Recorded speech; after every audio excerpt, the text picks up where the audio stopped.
ایک زمانے میں ایک غیر مسلم نے اسلام قبول کیا۔ جب اس نے اسلام قبول کرنے کا سبب پوچھا گیا تو اس نے کہا کہ میری ہدایت کا سبب ایک سیرت کا باب بنا۔ کہنے لگا کہ حضور نبی کریم صلی اللہ علیہ وآلہ وسلم کی مجلس لگی ہوئی ہے، لوگوں کا ہجوم تھا۔ ان میں سے ایک شخص کھڑا ہوا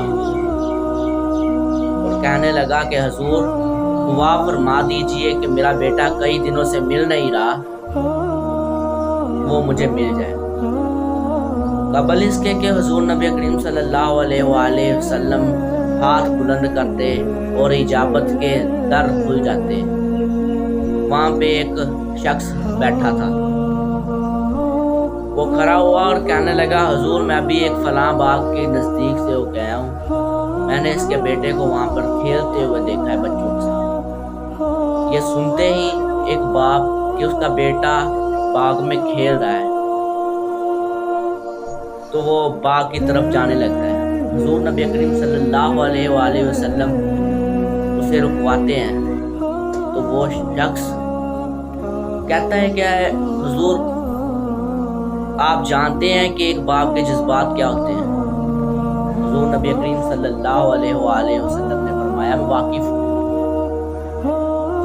اور کہنے لگے حضور پاک صلی اللہ علیہ وسلم نے ارشاد فرمایا کہ جب تم اپنے بچے کو دوسرے بچوں کے ساتھ کھیلتا ہوا دیکھو نا تو وہاں پہ جا کے اس کو بیٹا بیٹا کہہ کر نہ بلانا،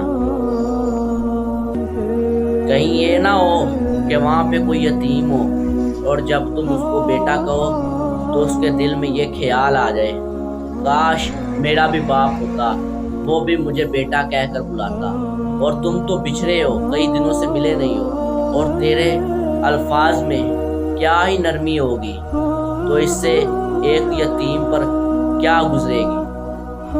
دین سب کو ان کا حق دیتا ہے۔